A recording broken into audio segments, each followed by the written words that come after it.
로마서 8장 5절에서 9절 말씀, 우리 한 목소리 함께 귀한 말씀 합독하시겠습니다.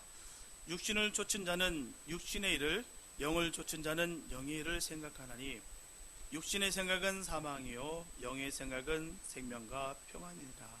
육신의 생각은 하나님과 원수가 되나니 이는 하나님의 법에 굴복지 아니할 뿐 아니라 할 수도 없음이라.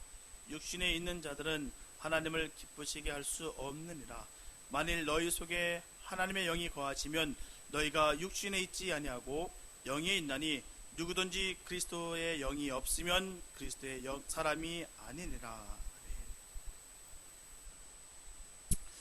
프랑스의 물리학자, 또 근대 철학의 아버지라 불리는 합리주의 철학자 르네 데카르트는 전합니다. 나는 생각한다, 고로 나는 존재한다. 아마 이 말씀 많이 들었을 겁니다. 나는 생각한다. 과연 나는 생각한다가 뭘까요? 그냥 멍 때린 사람은 아예 존재조차도 안 한 사람일까요? 뭔가 막 생각을 많이 해야지만이 이게 존재 가치가 있는 사람으로 평가를 받는다는 그 말씀일까요? 이 말의 뜻은요, 내가 확실한 지식에 이를 수 있느냐라는 그런 뜻을 가지고 있어요. 그래서 내가 인식하는 이 피조 세계가 이성적으로 증명하는 것만 믿는 것, 그것이 진리라고 말하는 것이 바로 이 말입니다. 이것은 바로 하나님을 부인하고 영적인 것에 무지한 인간의 존재론을 말하는 것이에요. 바로 모든 주체의 중심인 나라는 것입니다. 내가 인식되고 내가 만져지고 내가 익혀지는 것이 바로 진리라고 믿는 것이 인간의 존재론입니다. 그래서 그는 주장하기를 조금이라도 의심스러운 것, 모두 거짓된 거라 그렇게 말하고 있는 것입니다. 그래서 전혀 의심할 수 없는 절대적으로 확실한 것만 믿는 것, 이게 바로 존재론이라 그는 전합니다. 일반적으로 우리는 끊임없이 정보를 가지고 있어요. 정보를 듣습니다. 우리가 보든지 듣든지 수많은 정보를 우리가 보고요, 그 정보로 말미암아 우리가 미래를 예측하고 앞으로 무엇을 결정할지 경험할지 우리가 가정하고 예상합니다. 이런 기대는 우리가 실제로 의지하는 내용에 지대한 영향을 미치는 것이에요. 이처럼 어떤 일이든지 반복되는 패턴이 생기면 그 일은 자연스럽게 일을 처리할 수가 있습니다. 계속해서 우리가 반복적인 것에서 우리가 거기에 대한 기술력이 생긴다는 것이에요. 우리가 예를 든다면 옷을 입거나 신을 신을 때 우리가 특별한 의식을 하지 않고 그냥 합니다. 옷을 입을 때 이것을 어떻게 입을까, 팔을 어떻게 꺾을까 이렇게 생각한 적 없습니다. 그냥 쓱 입어버립니다. 왜요? 항상 입었던 옷이기 때문에. 신발도 마찬가지예요. 그냥 신발장에 꺼내서 그냥 바로 신어버립니다. 왜냐고요? 맨날 신던 거기 때문에. 이게 도대체 무슨 물건이었더라, 이러면 문제가 생기는 겁니다. 이게 뭔지. 화장도 마찬가지예요. 우리 여성분들 평소에 하는 순서대로 합니다. 할 때도 그렇고요, 그리고 화장을 지울 때도 똑같은 순서대로 이렇게 지웁니다. 우리가 큰 의식을 하지 않아요. 왜냐고요? 맨날 반복되기 때문입니다. 방 안에 있는 불을 켤 때도 마찬가지예요. 아무리 방 안이 깜깜할지라도요, 스위치가 어디 있는지 압니다. 왜냐고요? 맨날 켰던 곳이 있기 때문에 잘 알고 있습니다. 그래서 더듬더듬 할지라도 가서 탁 킵니다. 그럼 우리는 인간이 확실한 것만을 따르는 것이 아니에요. 우리가 습관에 의해서 얻어진 것만 그런 고급 정보가 아닙니다. 우리가 하고 있는 생각과 행동은 어느 누군가에게 지배를 받을 수 있다는 것을 인지하는 것이 너무나도 중요합니다. 자신의 의도와 상관없이 사건과 사고가 벌어질 때가 얼마나 많은지 모릅니다. 생활 도처에서 우리의 생각과 욕구와 또 믿음을 통제하는 목적으로 벌어지는 수많은 일들이 우리 가운데 있다는 것이에요. 가끔씩 그러지 않습니까? 내가 왜 그랬지 그때? 내가 그때 정신이 빠졌나 봐. 내가 왜 그랬지? 도저히 이해할 수가 없다. 왜 그런 결과가 내한테 있었지? 이럴 때가 얼마나 많은지 몰라요. 내가 그때는 정신이 나갔나 봐. 내가 어떻게 그럴 수가 있었지? 굳이 이럴 필요도 없었는데 내가 왜 그렇게까지 했지? 이렇게 후회한 적이 한두 번이 아닙니다.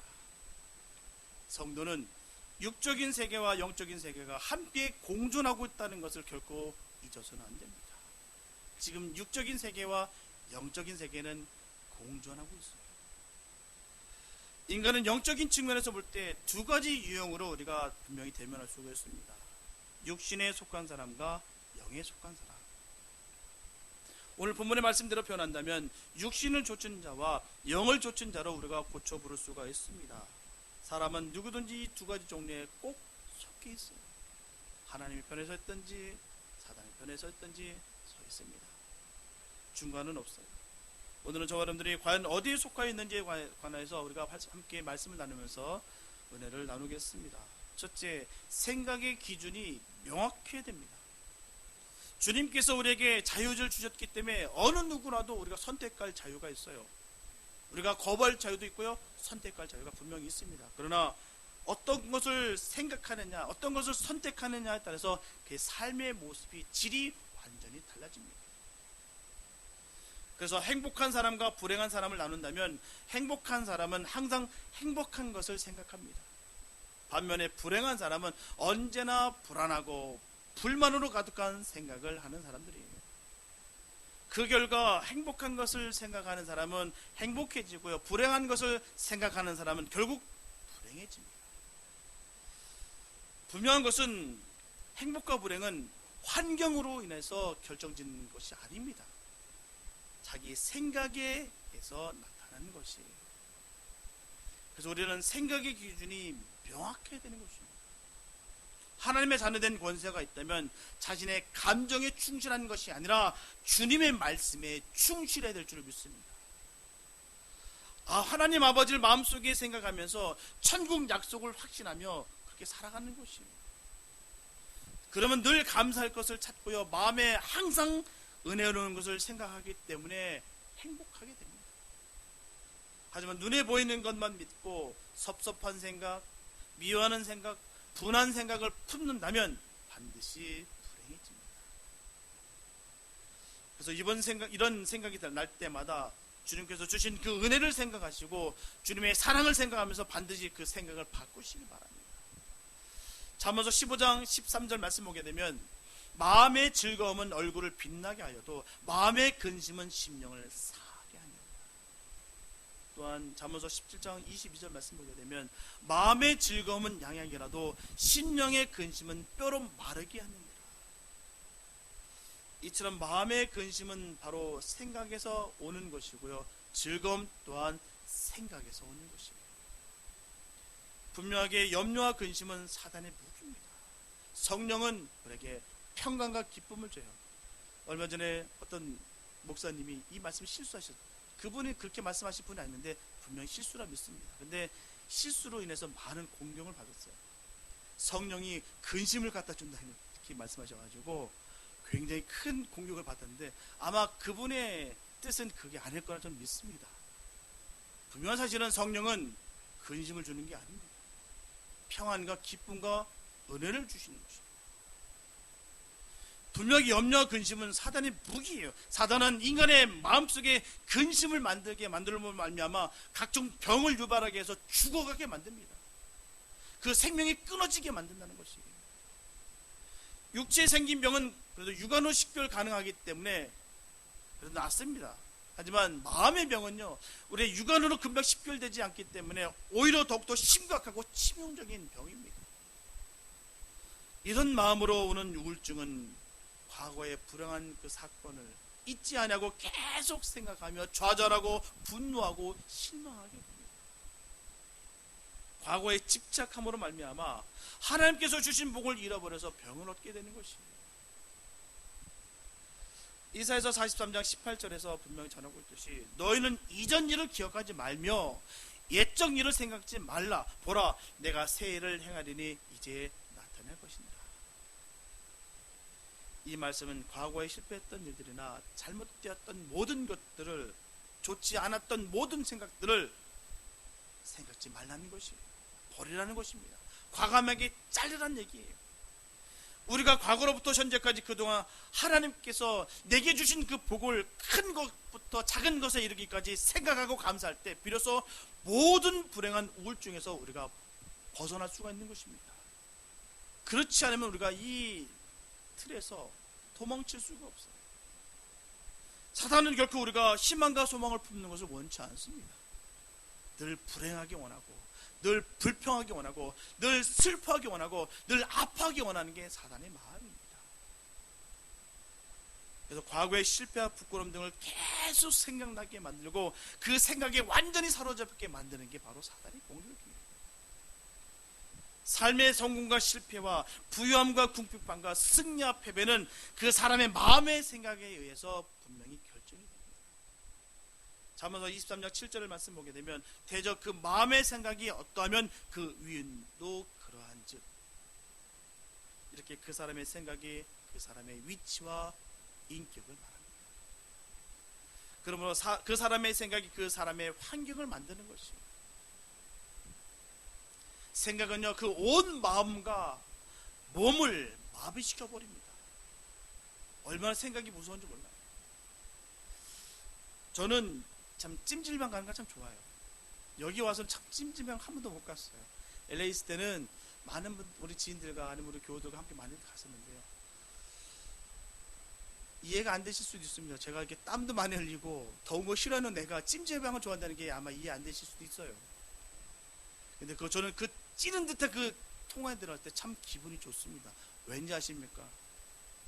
그 찜질방에는 아이스방이 있습니다. 그 아이스방이 있기에 저는 그 찜통 같은 그곳이 별로 어렵지가 않습니다.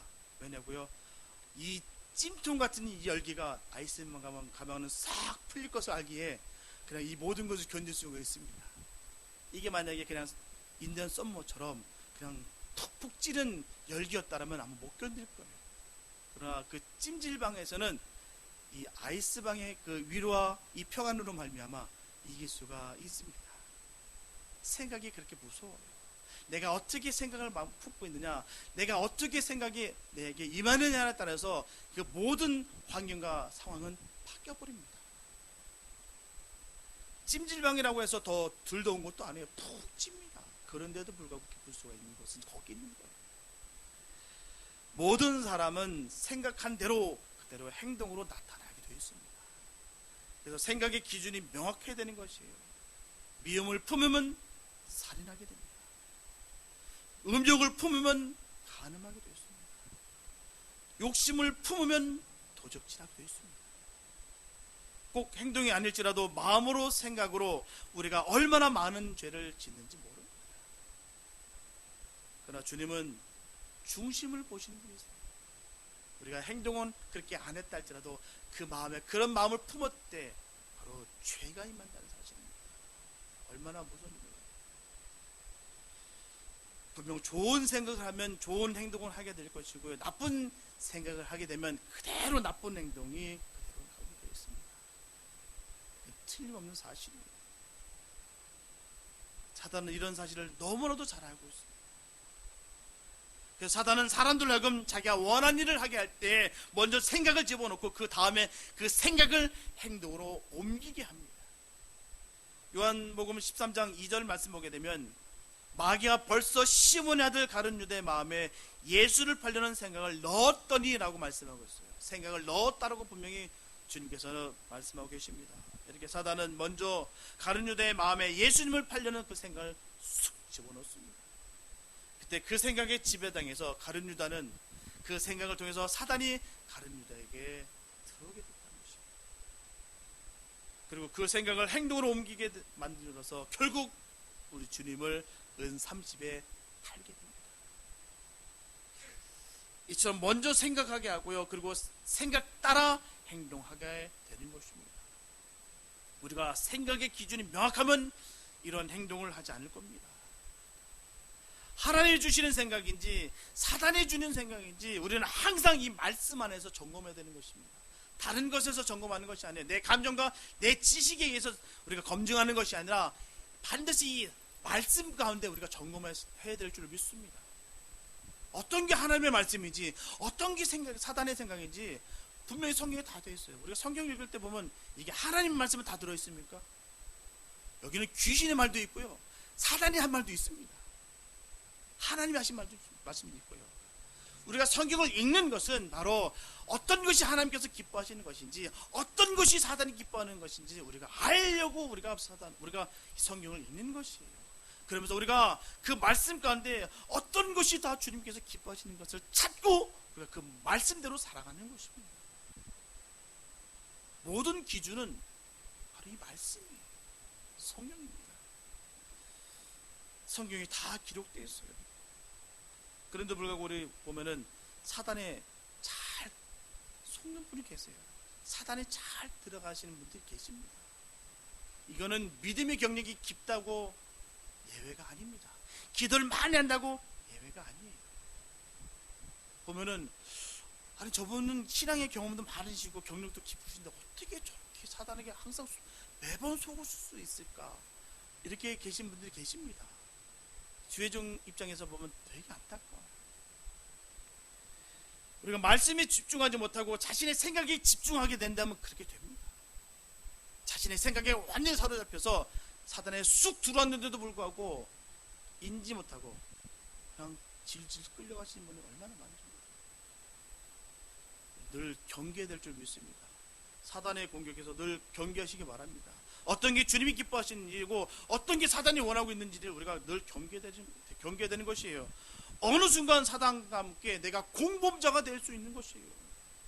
내가 주님의 일을 많이 한다고 내가 자부했는데 어느 순간에 보니까 내가 사단과 지금 공범자가 되어 있는 수가 얼마나 많은지 모릅니다. 얼마나 무서운 말씀인지 몰라요. 우리가 늘 점검할 때 그 모습을 보면 그대로 변합니다. 그의 생각과 말과 행동을 보면 바로 확인이 됩니다. 하나님의 마음을 품고 있는 사람들은요, 하나님의 마음의 그 글들과 그 말이 나오게 되어 있습니다. 그 삶의 모습이 드러나게 되어 있어요.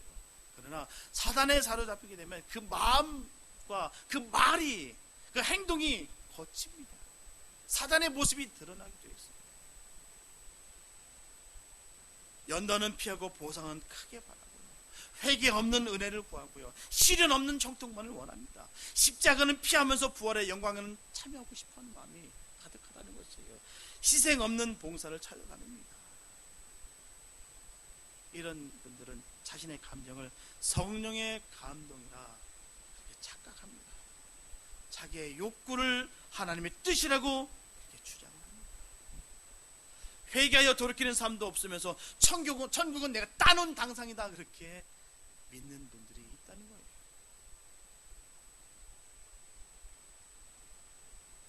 육적인 일을 영적인 일이라 주장합니다. 영적인 일을 육적으로 성취하려고 애를 쓰다가 문제를 일으킵니다. 세상 방법을 마치 성경 말씀처럼 착각한다는 것입니다. 그런 미련함이 우리에게는 없기를 바랍니다. 우리가 늘 깨어 있어서 주님이 기뻐하는 일이 무엇인지를 늘 구하는 우리가 됐으면 참 좋겠습니다. 사단은요, 교묘하게 오고 교묘하게 틈타서 그 생각을 완전히 지배해서 내가 하는 것이 다 옳다라고 주장하고 그렇게 하나님의 뜻을 꺾는 한이 있어도 내가 원하는 바를 하길 바라는 것이 바로 사단의 역사입니다. 우리가 늘 그 생각을 끊는 우리의 용기가 있기를 바랍니다. 우리에게 믿는 것이 아니라 우리 주님을 믿고 주님께 의지하는 것이에요. 예수님께서도 요한복음 14장 1절에서 분명히 말씀하시기를 너희는 마음에 근심하지 말라. 하나님을 믿으니 또 나를 믿어라. 어디 주님을 믿으시기 바랍니다. 분명한 것은 모든 염려는, 모든 미움은, 모든 시기는, 모든 질투는, 모든 분냄은 육신의 생각이 가져오는 것입니다. 전능하신 하나님을 믿는 믿음이 있다면 분명하게 근심과 미움과 시기와 질투와 분냄은 떠나게 됩니다. 오직 예수님만 우리에게 평안과 기쁨과 은혜를 주시는 것입니다. 온전히 주님께 사로잡히시기 바랍니다. 온전히 주님께 사로잡힌 우리가 되길 원합니다. 그로 인해 우리 심령 속에 늘 평강으로 충만함이 있는 역사가 이루어지기를 바랍니다. 저분들은 주님께서 주시는 생각을 늘 하시기 바랍니다. 명확하게 주님이 우리의 생각의 기준이 되시기를 예수님의 이름을 축복합니다. 두 번째, 육적인 생각은 땅의 것을 생각하게 합니다. 골로새서 3장 1절과 2절 말씀 보게 되면 그러므로 너희가 그리스도와 함께 다시 살리심을 받았으면 위의 것을 찾으라. 거기는 그리스도께서 하나님 우편 앉아 계시느니라. 위의 것을 생각하고 땅의 것을 생각지 말라. 이처럼 저와 여러분들은 육신을 쫓아 살지 마시고 성령의 인도하심을 받으시면서 우리의 삶을 성령께 맡기면서 온전히 살아가시기 바랍니다. 그러면 더 이상 육신의 정욕과 안목의 자랑과 정욕과 이생의 자랑을 추구하면서 살지 말라는 것이에요. 본문 7절 말씀 보게 되면 육신의 생각은 하나님과 원수가 되나니 라고 말씀하고 있습니다. 우리 모두는 예수님의 사람이에요. 우리는 육의 사람이 아니고 영의 사람들입니다. 육신을 쫓아 살지 아니하고 영을 쫓아 사는 사람들이에요. 우리는 하나님의 엄청난 사랑과 은혜를 받고 바로 예수님의 사람이 되었습니다. 그렇다면 우리가 더 이상 육신을 쫓아서 살지 마시고 영의 사람이 되어서 성령님의 인도하심을 받아서 사는 삶이 마땅할 것입니다. 만약에 그렇지 못하면 본문에서 명확하게 경고하고 있듯이 육신의 생각은 사망이다 라고 말씀하고 있어요. 사망이다. 창세기 6장 2절과 3절 말씀 보게 되면 하나님의 아들들이 사람의 딸들의 아름다움을 보고 자기들의 좋아하는 모든 자로 아내를 삼는지라. 여호와께서 가라사대 나의 신이 영원히 사람과 함께하지 아니하리니 이는 그들이 육체가 됨이라. 이렇게 한순간 눈에 콩깍지가 씌어서 사랑을 선택한 결과 너무나도 그 결과가 끔찍합니다. 여기서 하나님의 영이 떠난다라는 것은요, 영적 죽음을 말하는 것이에요. 영적으로 죽었다는 것입니다. 하나님께서 떠나셨대요. 이념과 문화 수준, 사는 지역만 달라도요, 서로가 대화가 안 되고 소통이 안 됩니다. 말이 안 통해요. 그 학력 수준에 따라서 말이 안 통합니다. 정말 많은 배운 분들과 정말 아무것도 모르는 우리 꼬마들을 어떤 대화가 통할 수 있겠습니까? 그들에게 수많은 이론을 가르칠 때 그 아이들이 압니까? 말이 안 통해요. 그런데 영이 서로 다른 사람과 한다는 것은 너무나도 어렵습니다. 영이 맞지 않다는 것은 정말 힘든 것이에요. 내가 그와 같이 되든지 그가 나와 같이 되든지 그래야 함께 살 수가 있는 겁니다. 하지만 문제는 신앙과 믿음을 잃어버리기가 너무나도 쉽다는 것이에요. 내가 믿음과 신앙을 얻기는 너무너무 어려운데 잃어버리는 것은 너무너무 쉽습니다. 처음에는 잃어버린 영혼을 건진다는 마음으로 전도한다는 그 마음으로 함께하지만 나중에는 전도는커녕 오히려 불신자에게 역으로 전도되어서 그나마 있었던 신앙마저도 새까맣게 잃어버리고 냉랭하게 모든 신앙이 다 식어버리는 경우가 얼마나 많은지 모릅니다. 그래서 불신자와 결혼은 신앙의 포기와 함께 하나님의 영이 떠나고 하나님의 사랑마저 잃게 된다는 사실을 지금 성경은 분명히 우리에게 권고하고 있습니다. 나는 절대로 아니라고 자신하지 마시기 바랍니다. 그런 분들이 오히려 더 빨리 믿음을 버리는 경우가 더욱더 많습니다. 제가 아는 어떤 부부가 있어요. 많은 일들을 했거든요. 사역도 많이 했고요. 정말 선교도 가고 많은 일들을 많이 열심히 했어요. 막 어떻게 하면 정말 말씀 가운데 쓰려고 막 노력도 하고 그랬어요. 그때 별로 믿음이 없는 그 아내를 얻었어요. 우려했던 바가 그대로 되더라고요. 나중에는 하나님보다도 자기 부인의 마음이 어찌게 될까봐 항상 거기만 눈치 보는 거예요. 부인이 심령이 상할까봐, 시험 들까봐, 어려움일까봐 거기다 초점을 맞추다 보니까 나중엔 믿음도 다 떨어지고요. 완전히 믿음이 차갑게 식어져서 주님의 일을 하는 것도 버거워하더라고요. 결국 떠나버리더라고요. 또 어떤 부부는 그런 부부가 있었어요. 정말 믿음이 참 좋았어요. 그리고 하나님께 서원했습니다. 자기 목사게 되겠다고 서원했던 사람이에요. 아버지가 또 목사님입니다. PK예요. 찬양인도도 너무너무 잘하고요. 정말 자기 목사게 되겠다고 그렇게 서원했던 사람이었는데 부인을, 믿음이 없는 부인을 얻었어요. 근데 문제는요, 이 부인이 너무 돈을 잘 벌어요. 너무 잘 벌다 보니까 이게 점점 이 생활에 익숙해지는 거예요. 이 사람이 나중에는 어떤 취미가 되면 물건을 사고 리턴하고 또 다른 물건을 사고 이거에 재미가 듭니다. 그리고 점점 집도 넓혀가고 있고요. 이제는 서운했던 게 새까맣게 잊어먹었어요. 이제는 아이들도 많이 낳고요. 이제는 모르겠어요. 하나님께서 그 영혼을 쓰실지 모르겠어요. 그런 마음도 없는 것 같고요. 근데 그 서운한 게 있기에 과연 어떻게 하나님께서 이루실지 모르겠습니다. 이렇게 서원까지라도 잃어버리게 만듭니다. 이렇게 안일함과 나태함이 그렇게 편하게 변질되게 만들더라라는 것입니다. 예수님께서 우리에게 말씀하십니다. 마태복음 6장 33절에서 말씀하시기를 너희는 먼저 그의 나라와 그의 의를 구하라. 그리하면 이 모든 것을 너에게 더하시리라. 이처럼 주님께서 원하시는 것은 아래 것을 생각하기 전에 먼저 주님의 나라를 먼저 생각하라는 것이에요. 육신에 있는 자들은 결코 하나님을 기쁘게 하실 수 없습니다. 육신의 생각은 하나님과 원수요 하나님 나라를 유업으로 결코 받을 수가 없다라고 분명히 말씀하고 있습니다. 자기 중심, 자기 교만, 자기 욕심 이런 것들은 모두 육신의 생각인데 이런 것으로는 결코 하나님의 나라를 유업으로 받을 수가 없다라는 것입니다. 사탄은 이런 생각들을 심어주어서 우리의 허물과 죄에 대해서 회개하지 못하게 함으로 말미암아 사망의 자리로 우리를 이끈다는 것이에요. 그래도 괜찮아. 그게 뭐가 나빠. 천천히 가는 거야. 저건 지나친 거야. 저건 광신적인 거야. 그래서 천천히 가도 괜찮아 라고 계속 우리에게 나태함을 준다는 것입니다.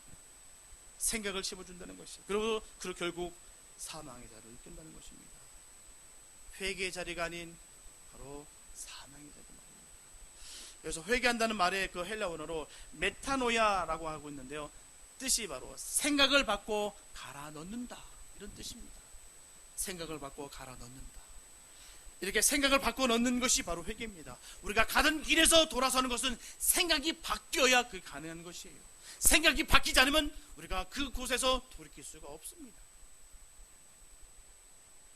이사야서 55장 7절 말씀 보게 되면 악인은 그 길을 불의한 자는 그 생각을 버리고 여호와께로 돌아오라. 그리하면 그가 긍휼히 여기시리라. 우리 하나님께로 나오라. 그가 널리 용서하시리라. 철학자 루소는 인간을 설명하기를 간단하게 설명하고 있습니다. 10대는 과자에 움직이고 20대는 연인에 움직이고 30대는 쾌락에 움직이고 40대는 야심에 움직이고 50대는 탐욕에 움직이고 이 50대가 넘어서기 시작하면 명예에 움직인다. 이렇게 인간에 대해서 정의하고 있습니다. 이처럼 사람은 이 땅의 것에 묶여 살게 되어 있습니다. 그래서 예수님의 사람들은 철저하게 위의 것을 바라보지 못한다면 언제라도 시선이 땅의 것으로 꼽히게 되어 있다는 사실이에요. 그게 인간입니다. 내가 영의 사람이 되지 않으면 언제라도 똑같이 옛 구습에 따라서 옛 죄성을 그대로 내가 따라가게 되었다는 것입니다. 그래서 우리는 영의 것에 비해 하찮은 것에 마음과 생각을 뺏기지 마시고 성령의 인도함을 받아 위의 것에 집중하게 되시기를 바랍니다. 이처럼 성령이 저와 여러분들을 움직여서 몸의 행실을 죽이고 삶의 현장에서 성령의 흔적이 고스란히 남게 되시기를 예수님의 이름으로 축복합니다. 셋째, 영적인 생각은 하나님의 마음을 알게 합니다. 성도가 땅의 것은 생각지 말고 하늘의 것을 생각해야 되는 이유는 땅의 것을 생각하면 땅의 것을 말하게 되고 땅의 것을 따라서 살게 되기 때문입니다. 반면에 하늘의 것을 생각하면 하늘의 것을 말하고요 하늘의 것을 따라 행동하게 됩니다. 그러므로 땅의 것을 생각하는 사람은 세속적인 사람이 되고요 하늘의 것을 생각하는 사람은 신령한 사람이 되는 것입니다. 그래서 성도는 자신의 생각에 지배를 당하는 것이 아니라 성령의 지배를 받아 살아야 될 줄로 믿습니다. 이것이 모든 성도에게 해당되는 첫 번째 요점이에요. 우리에게 이것이 해당되지 않는 한 우리는 성도라 할 수가 없는 것입니다. 본문 9절을 보게 되면 만일 너희 속에 하나님의 영이 거하시면 너희가 육신에 있지 아니하고 영에 있나니 누구든지 그리스도의 영이 없으면 그리스도의 사람이 아니니라. 얼마나 무서운 말씀인지 모르겠어요. 내 안에 그리스도의 영이 없으면 나는 성도가 될 수가 없습니다. 우리가 직분 따라 가는 것이 아니에요. 목사도 마찬가지입니다. 내 안에 성령이 안 계시면 나는 거듭난 게 아니에요. 나는 성도가 아닙니다. 하나님의 자녀가 아닙니다. 우리가 출석을 많이 했다고 해서 되는 것이 아니에요. 우리가 성경적인 지식이 많다고 해서 그런 것이 아닙니다. 내 안에 그리스도의 영이 있어야 우리가 하나님의 사람입니다. 우리 이걸 너무너무 착각할 때가 많아요. 내가 주님의 일을 많이 하니까 당연히 난 그걸 받아들이는 게 맞는 거 아니야? 마땅한 거 아니야? 아니요. 정말 내가 그 주님의 그 사랑을 안다면 겸손할 수밖에 없습니다. 내가 이 직분 주시니 너무 감사해요. 내 몸둘 바를 모르겠습니다라고 그렇게 우시는 분들 계세요. 저는 그런 분들에게 많이 배워요. 목사라고 해서 다가 아닙니다. 그런 평신도인들에게도 우리가 배워야 되는 거예요. 그렇게 영적으로 영성 있는 사람들에게 배워야 되는 것입니다. 정말 내가 정말 내 영에 주님의 영이 꽉 차 있으면요, 겸손하게 되어 있습니다. 몸둘 바를 못하고요. 정말 주님, 내가 이렇게 살아도 됩니까? 내가 이 받은 것이 있는데 내가 이렇게 살아도 됩니까? 라고 울고 붓고 주님 앞에 매달리게 되었다는 사실입니다. 그게 바로 하나님의 영에 사로잡힌 삶의 모습이에요. 내가 위장하고 포장하고 감춰 있는다고 해서 다 되는 것이 아닙니다. 그러니까 예수님의 사람은 예수님 안에 사는 사람이에요.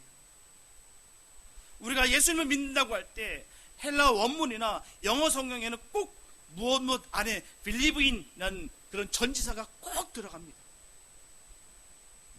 하지만 안타깝게도 이토록 중요한 전치사가 우리 성경에는 빠질 때가 얼마나 많은지 몰라요. 거의 다 빠졌어요.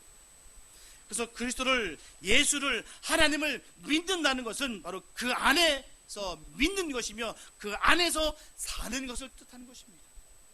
이게 믿는 것이에요. 주님 안에서 믿는 것, 주님 안에서 사는 것이 믿는 겁니다. 내가 믿는다, 내 입으로만 믿는다, 믿는 거 아니에요. 주님 안에서 사는 것을 믿는 것입니다. 이게 복음이에요. 적당히 대충 그래 살아가는 것, 그리고 내가 그냥 교회 출석하고 내가 믿는다고 했으니까 한 번 구원은 영원한 구원이야, 그런 것이야, 그거 아닙니다. 성경은 그렇게 말한 적이 없어요. 두렵고 떨림으로 구원을 이루라고 하셨지 한 번 구원은 영원한 구원이었다고 한 말이 없습니다.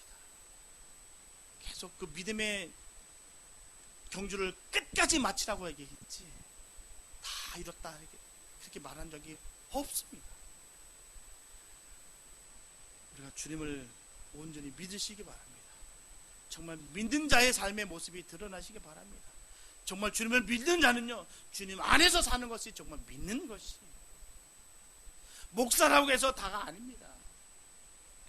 저도 예수 안에서 서지 않으면 저도요 보장 못합니다. 다시 말씀드리면 그에게 속해 있어야 되는 것이에요. 예수 안에 속해 있어야 되는 것입니다. 아무리 윤리적으로 완벽하게 살고 도덕적으로 착하게 산다 할지라도 그 속에 그리스도의 영이 없으면 그는 그리스도의 사람이 아닙니다.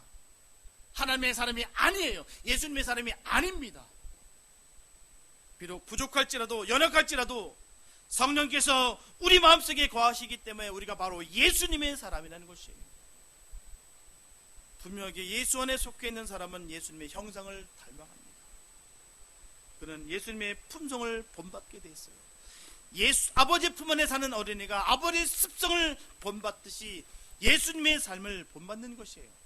따라서 예수님의 인품과 그 자비한 형상을 본받지 아니하고 오직 자기 자신의 이익을 쫓아 살고 자신의 흥미를 따라 사는 사람은 결코 하나님의 사람이라 예수님의 사람이라 부를 수가 없습니다. 내 생각대로, 내 뜻대로, 내 명예를 추구하고 쫓는 것, 예수님의 영광을 쫓기보다는 나의 영광을 쫓는 것, 예수님의 사람이 아닙니다. 예수님의 사람은 자기를 부인하고 주님께서 허락하신 그 십자가를 지는 사람이 바로 예수님의 사람이에요. 예수님의 사람은 예수님을 위하여 어떤 상황과 형편에 처했다 할지라도 주님의 복음을 전파하는 사람이며 예수님의 기쁨을 위해 자신을 희생하는 사람입니다. 이게 바로 예수님의 사람이에요. 사도 바울은 전합니다. 내가 이미 얻었다 한 것도 아니고 온전히 이뤘던 것도 아니고 그리스도 예수께 잡힌 바 된 그것을 잡으러 쫓았다라고 분명히 사도 바울은 증거하고 있습니다.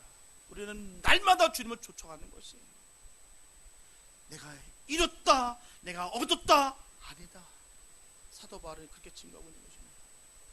예수께 잡힌 바 된 그것을 잡으려고 지금도 나는 달려가고 있다. 이걸 전하고 있는 것입니다. 이게 바로 예수님의 사람의 모습. 예수님의 사람은 전신에 만족하지 아니하고 위에 있는 그 부름의 상을 얻기 위하여 예수님께서 걸어가시는 길을 달려가는 사람들입니다. 그 삶은 때로는 고난이고 아픔일지라도 그 과정을 겪어야만 분명히 끝에 장성한 분량에 우리가 이룰 수가 있는 것입니다.